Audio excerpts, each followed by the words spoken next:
Hello student, welcome back my YouTube channel best commerce classes. कल हमने goodwill के method के बारे में थोड़ा सा डिस्कस किया था। तो उसमें हमने एवरेज प्रॉफिट यानी कि नॉर्मल एवरेज प्रॉफिट और दूसरा वेटेड एवरेज प्रॉफिट के बारे में थोड़ा सा हमने फॉर्मूले लिखाए थे। आज हम सिंपल एवरेज प्रॉफिट या नॉर्मल एवरेज प्रॉफिट के कुछ क्वेश्चन सॉल्व करेंगे। इसमें मैं आपको सबसे पहले लेता हूँ सिंपल क्वेश्चन। तो सिंपल है लेकिन थोड़ा सा प्रॉफिट में जिसमें एडजस्टमेंट होता है वो क्वेश्चन हम करते हैं। थोड़ा सा क्वेश्चन नंबर 5 लेते हैं हम, टीएस ग्रेवाल, जिसमें हमें प्रॉफिट को एडजस्ट करना है। उसके लिए थोड़ा सा फॉर्मूला देख लें। Profit equal to abnormal loss. Abnormal loss का मतलब होता है ऐसे लॉस जो बार बार होने वाले नहीं है, उनको हम एबनॉर्मल लॉस में लेते हैं, ठीक है। और माइनस एबनॉर्मल गेन, ऐसे गेन जो या तो बिजनेस से रिलेटिव नहीं है यानी कि या फिर हर साल होने वाले नहीं होते, उनको हम एबनॉर्मल लॉस एबनॉर्मल गेन में लेते हैं। अनरिकॉर्डेड एक्सपेंसेस, ऐसे एक्सपेंसेस जो बिजनेस से रिलेटिव है लेकिन हमने उनको रिकॉर्ड नहीं किया है, वो अनरिकॉर्डेड एक्सपेंसेस होंगे इक्वल टू नेट प्रॉफिट, है ना। प्रॉफिट में अगर हम एबनॉर्मल लॉस को ऐड करना है, एबनॉर्मल लॉस का मतलब ऐसे लॉस जो या तो बिजनेस से रिलेटिव नहीं है या कंटिन्यू होने वाले नहीं, ठीक है, हर साल नहीं होते हैं, कभी कभी हो सकते हैं, जिसमें हम loss of fire, loss of stock ये सब ले सकते हैं। वॉलंटरी रिटायरमेंट सब कुछ इसमें आता है ना, जो हर साल हमें पे नहीं करना है। एबनॉर्मल गेन, ऐसे गेन जो हमें फिक्स एसेट्स को सेल करने से होते हैं, ठीक है, जो बिजनेस से रिलेटिव नहीं होते हैं, कभी कभी हो सकता है हमें क्लेम मिल जाता है कुछ हुआ, नॉर्मल गेन में आ जाते हैं। अनरिकॉर्डेड एक्सपेंसेस का मतलब ऐसे एक्सपेंसेस जो हमने रिकॉर्ड नहीं किए हैं, इन सबको हम एडजस्ट करते हैं तो हमारा नेट प्रॉफिट फाइंड आउट होता है, ठीक है। तो हम क्वेश्चन नंबर 5 लेते हैं। इसमें ये कह रखा है A and B are partners sharing profit in the ratio 3:2. They decided to see as a partner from 1st April 2018 on the following terms. Number first, C will be given 2/5 share of the profit. C को जो है 2/5 share profit में मिलेगा। Goodwill of the firm will be valued at 2-year purchase of the 3-year normal average profit of the firm. जो goodwill valuation होगी क्या रखा है वो previous 3 year के, है ना, 2 year के परचेज के बराबर होगी, ठीक है। और प्रीवियस 3 ईयर के जो हमें प्रॉफिट दे रखे हैं वो इस तरीके से, एक तो हमें जो ईयर गिवन है वो 2000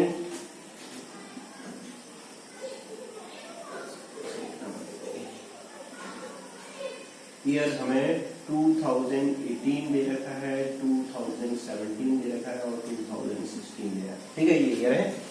प्रॉफिट हमें दे रखे हैं जो वो इस तरीके से है। प्रॉफिट हमें दे रखा है 2018 में 30,000 का प्रॉफिट दे रखा है, ठीक है। 2017 में क्या रखा है 80,000 का लॉस है, तो लॉस है तो हम इसको ब्रैकेट में रखेंगे, ठीक है बेटा। और 2016 में हमने प्रॉफिट दे रखा वो 1,10,000, ठीक, ये प्रॉफिट होगा। यहां हम लिख देते हैं एडजस्टमेंट। एडजस्टमेंट का मतलब जो इन चीजों से रिलेटेड होगा, ठीक है। अब इसमें ये क्या रखा है 2018 profit 30,000 after debiting loss of by ₹5.40,000। 2000 का जो प्रॉफिट है क्या रखा है उसमें हमने डेबिट कर दिया है जो लॉस ऑफ स्टॉक है उसको, यानी कि एबनॉर्मल लॉस, है ना। एबनॉर्मल लॉस को हमने डेबिट कर दिया, तो इसका मतलब क्या करना है हमें प्रॉफिट में एबनॉर्मल लॉस को ऐड करना है। तो ये हमें जो एबनॉर्मल लॉस दे रखा है लॉस बाई 5 का वो हम 40,000 ऐड करेंगे, क्योंकि ये एबनॉर्मल लॉस इसलिए है क्योंकि लॉस बाय फायर हर साल स्टॉक में आग नहीं लग सकती है, कभी कभी हो सकता है 4 साल 5 साल में 10 साल में कभी एक बार लॉस बाय फायर हो सकता है, इसलिए एबनॉर्मल लॉस है। एबनॉर्मल लॉस को हम ऐड करते हैं, ठीक। सेकंड, 2017 में जो प्रॉफिट लॉस दे रखा है 80,000 included voluntary retirement compensation paid ₹1,10,000। हमने क्या कर रखा है इस ईयर में क्या रखा है वॉलंटरी रिटायरमेंट दे रखा, कंपनसेशन पेड कर रखा है, यानी कि किसी कर्मचारी के साथ में अगर कोई दुर्घटना हो जाती है तो हम उसको तुरंत रिटायरमेंट देते हैं, उस समय उसको कुछ पैसा देना पड़ता है, ठीक है। अब ये भी हर साल नहीं हो सकता है, तो ये भी क्या है एक एबनॉर्मल लॉस है। तो ये 1,10,000 का जो वॉलंटरी रिटायरमेंट हमने दे रखा है ये भी एबनॉर्मल लॉस है, तो ये भी ऐड होगा, ठीक है। 2016 profit ₹1,10,000 including a gain profit ₹30,000 on sales of fix assets. हमने क्या रखा है 2016 में हमने एक 1,10,000 का हमारा जो प्रॉफिट था उसमें हमने क्या किया 30,000 का जो ये 1,10,000 इसमें 30,000 का क्या रखा है सेल्स ऑफ फिक्स एसेट्स जो हमें प्रॉफिट हुआ वो भी हमने ऐड कर दिया। तो ये एबनॉर्मल गेन है क्योंकि हर साल हम अपनी फिक्स एसेट्स को नहीं बेचेंगे, तो ये वाला जो है 30,000 सेल्स ऑफ ये हमें क्या करना पड़ेगा माइनस करना पड़ेगा, ये एबनॉर्मल गेन है ना। तो हमारा ये निकल जाएगा नेट प्रॉफिट फाइंड आउट होता है, ठीक है। तो ये हो गया हमारा 70,000, ये वाला हो गया 1,10,000 प्लस का है, 80,000 माइनस का है, तो 30,000 हमारा प्लस में आ गया। 1,10,000 में से 30,000 को माइनस करोगे तो 80,000 हमारा ये भी प्लस में आ गया, ठीक है। तो ये हमारा हो गया 0,0,0,0, 1,80,000। अब हमारा हम सॉल्व कर सकते हैं क्वेश्चन को। सबसे पहले हम निकालते हैं average profit equal to total of profit, यानी कि 1,80,000 अपॉन टोटल ईयर। ये कितने ईयर का प्रॉफिट है? 1, 2, 3 ईयर का प्रॉफिट है। तो ये हमारा एवरेज प्रॉफिट आ जाएगा 60,000, ठीक है। अब हमें निकालनी है goodwill equal to average profit into number of year purchase.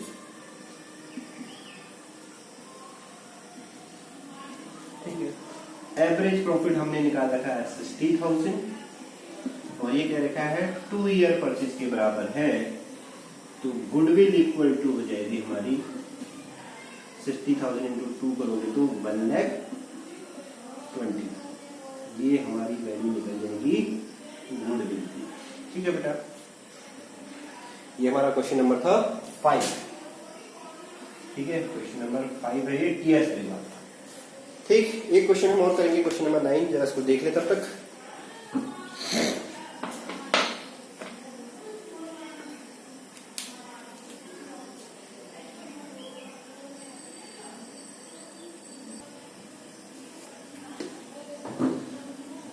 Question number 9 लेते हैं अब। इसमें क्या लिखा है? X and Y are partner in form, they are been Z into partnership for equally share. It was agreed that goodwill will be valued at 3 year purchase of the average profit for last 5 year. Profit for the last 5 year one, हमें profit जो दे रखा है वो year हमारे हैं 2014 है, 31 मार्च को क्लोज होते हैं, सभी ध्यान रखें।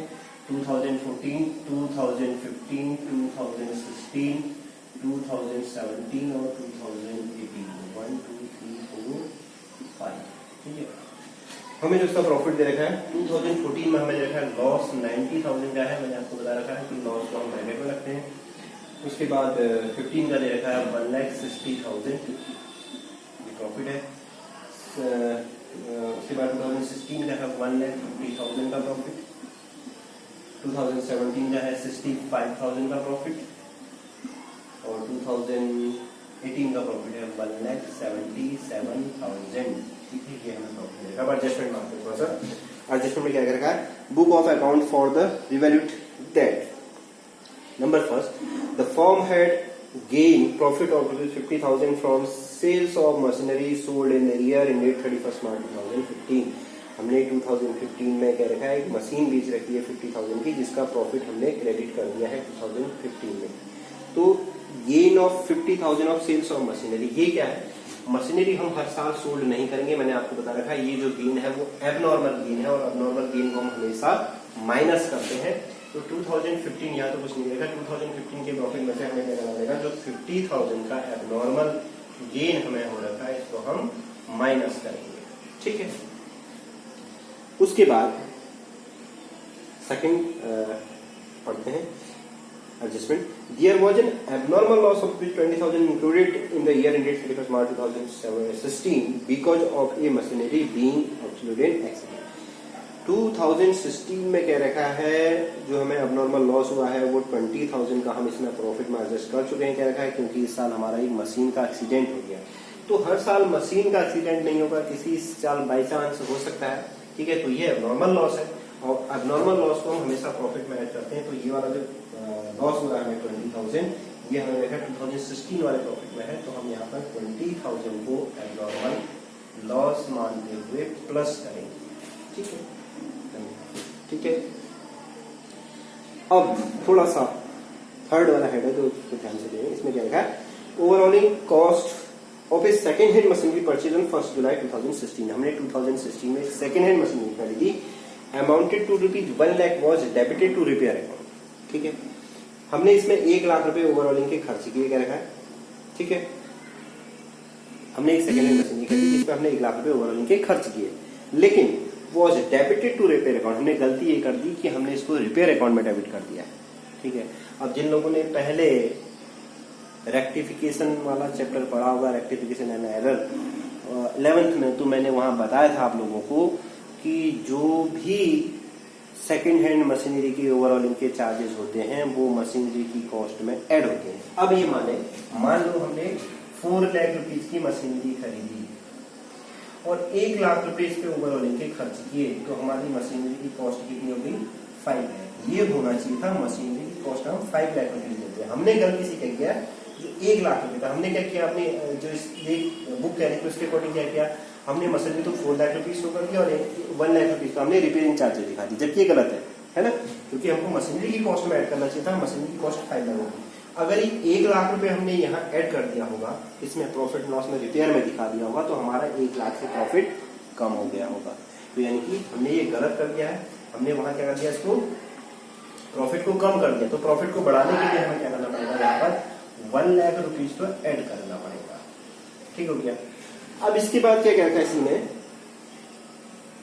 Depreciation is charge at the rate of 20% per annum return down value method. अब जो मशीन थी उस पर हमें 20% के हिसाब से डेप भी लगाना था। मान लो हमने 4 लाख की मशीन खरीदी और 1 लाख रुपए इस पर रिपेयरिंग के चार्जेस किए, तो मशीन की कॉस्ट हो गई 5 लाख।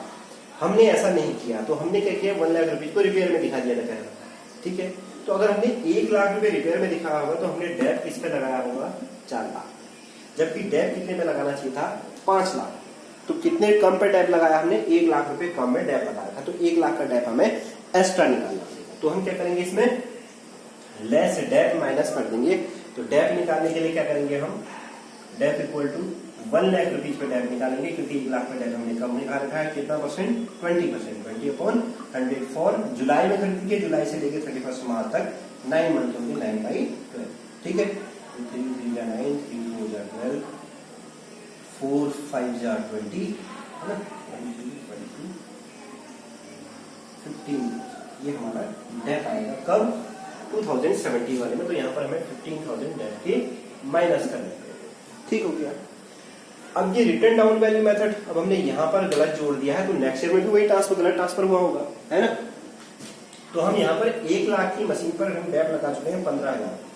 तो अब नेक्स्ट ईयर जो हमारी मशीन की कॉस्ट बचेगी वो कितनी बचेगी, 1 लाख में से क्या करेंगे हम, ये वाला 15,000 रुपए डेप का माइनस कर देंगे। तो नेक्स्ट ईयर में जो मशीन की कॉस्ट ट्रांसफर हुई होगी वो 85,000 है ना।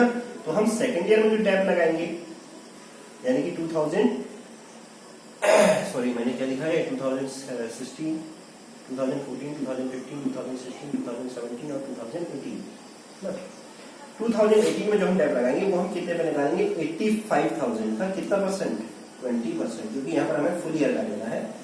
तो ये आ जाएगा हमारा 17,000, 17,000, है ना। तो यहाँ पर भी हमें क्या करना पड़ेगा, यहाँ ओवरऑलिंग तो ऑलरेडी हम अब इसको ऐड कर चुके हैं, यहाँ पर हमें केवल डेप माइनस करना पड़ेगा 17,000, ठीक है। ये हमने टोटल एडजस्टेड प्रॉफिट एडजस्टमेंट कर ली है। अब हम क्या करेंगे, नेट प्रॉफिट फाइंड आउट करेंगे, ठीक है। ये मैं हटा दे रहा हूँ, डेप वाला क्वेश्चन समझ में आ गया होगा। अब नेट प्रॉफिट, यहाँ तो फर्स्ट ईयर में तो 90,000 ही है, लॉस में है, इसमें कोई एडजस्टमेंट नहीं है। तो ऐसे यहाँ पर 1,50,000, 60,000 से 50,000 को माइनस करोगे तो 1,10,000 हमारा नेट प्रॉफिट आ जाएगा। 1,50,000 में से 20,000 को ऐड करोगे, प्लस का है, तो 1,70,000 आ जाएगा, ठीक है। ये 50,000 डेप का है, ये भी 70,000 डेप का है। 65,000 प्लस 1 लाख करोगे, 1,65,000, 15,000 डेप का माइनस करोगे तो 1,50,000, ठीक है। 1,77,000 में से 17,000 डेप का माइनस करोगे तो ये बचेगा 1,60,000, है ना। ये डेप है, ध्यान रखें, और ये भी डेप है, ठीक है, ये भी डेप है और ये भी डेप है, माइनस कर। तो अब ये हमारा क्या निकल जाएगा, टोटल प्रॉफिट 6, 25, 11, 7, 18, 19, 5,90,000, 5,90,000 में से 90,000 को माइनस करोगे तो 5 लाख, ये हमारा टोटल प्रॉफिट आ जाएगा, ठीक है। अब हम क्या करेंगे, सिंपल सा पहले वही वाला सिंपल एवरेज प्रॉफिट निकालेंगे। Average profit equal to total of profit 5 lakh divided by total year 5 equal to 1 lakh. ये हमारा एवरेज प्रॉफिट आ गया। गुडविल इक्वल टू, मैं फॉर्मूला नहीं लिखूंगा बार बार, गुडविल इक्वल टू जितना एवरेज प्रॉफिट आया है 1 lakh into number of year purchase, 3 year purchase, तो 3 से मल्टीप्लाई, तो गुडविल इक्वल टू हो जाएगा 3 लाख। ये हमारा आंसर है। ठीक है, ओके, आज के लिए इतना काफी है। Thank you.